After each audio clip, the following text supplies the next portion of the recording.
Hello, my little readers. Welcome back to the Story Treasure. I hope you all are doing really good. And today we are going to read another very interesting book, and the title of the book is Mud Boy, written by Sarah Six. So let's get started. Sam was so happy that he positively bounced from one day to the next. His smile was big and his heart was full. The sound of Sam's life was like the best piece of music you have ever heard. Sam had 3 big sisters and 1 small cat. Sam's sister liked to ruffle his hair. Sam tried to ruffle his cat, but his cat always ran off. Everyone liked Sam, and Sam liked himself. Sam's school was full to bursting with learning and laughter.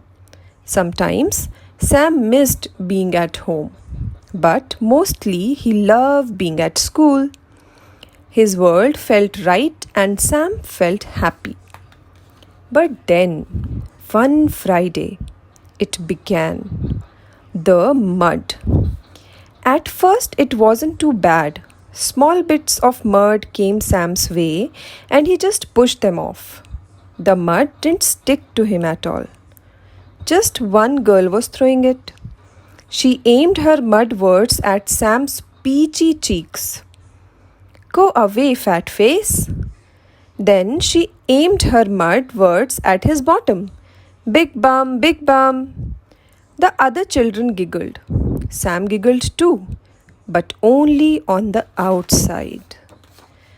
Sam tried to keep away from the girl.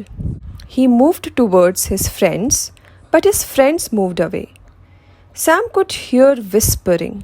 The girl was handing out mud words for other children to throw.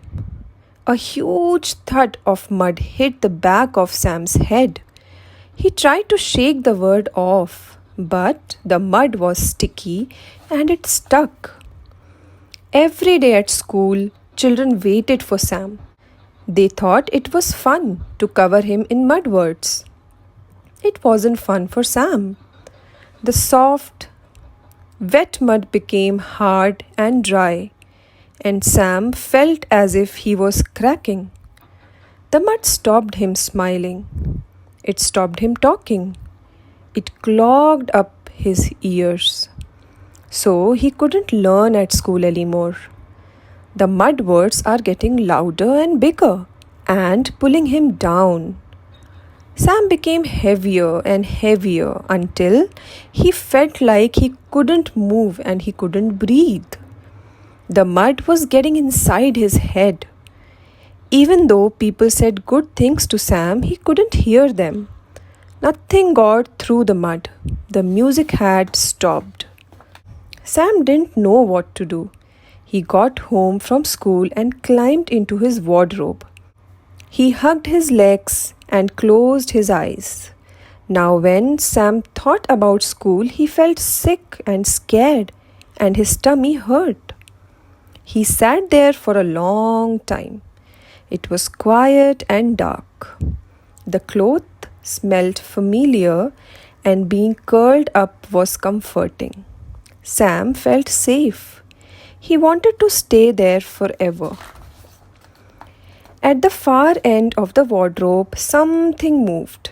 It moved slowly and quietly towards the sad and silent mud boy. A gentle tickle brushed along Sam's leg. Then he felt a soft nudge. "Hello, cat," sighed the Sam. "I wish you could help me. I don't want to go to school anymore." Some mud at the corner of Sam's mouth dropped off. "I just feel like crying all the time." The mud was covering Sam's eyes fell away. Sam put his arms around his cat. "It helps when I talk to you." More mud came off, this time from Sam's fingers. Sam ruffled his cat's fur, and his cat didn't run away. His cat purred very loudly. Sam's mum heard the purring, and when she found Sam and his cat at the bottom of the wardrobe, she got in too. Sam's cat gave him another nudge, then stretched over his legs and left. Sam told his mum what is happening at school. His mum listened. I have got mud word all over me. I am just a pile of rubbish.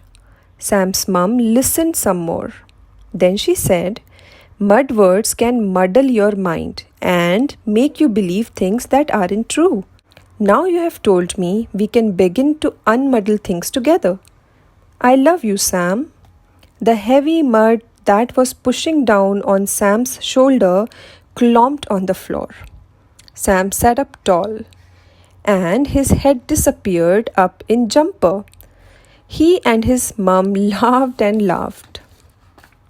At dinner, Sam told his 3 big sisters about the mud words. The first one hugged him and wouldn't let go. The second one cried. And the third one was so angry that she wanted to hire a digger and dump mud on everyone at school. Dad calmed everything down. Then he wrote to Sam's teacher, telling her about the mud words and asking for some help. Sam's teacher was really pleased with Sam for mentioning the mud. She told Sam that teachers can't always see the mud words, so it's always best to tell them. Sam felt pleased too. He was beginning to feel much lighter and much brighter. Then something happened that Sam would never forget. It was the middle of the day, and as Sam bounced out to play with the rest of his class, he saw something that made him stop. He stood and he stared. Running across the playground was a boy with mud words in his hair. Then Sam noticed a girl with mud words on her shoes. Sam hadn't known there were other mud children. He thought the mud words only happened to him. As Sam watched, he noticed a boy holding lots of mean mud words. The boy slowly raised his arm and took aim at the girl. Sam ran as fast as he could and jumped between them.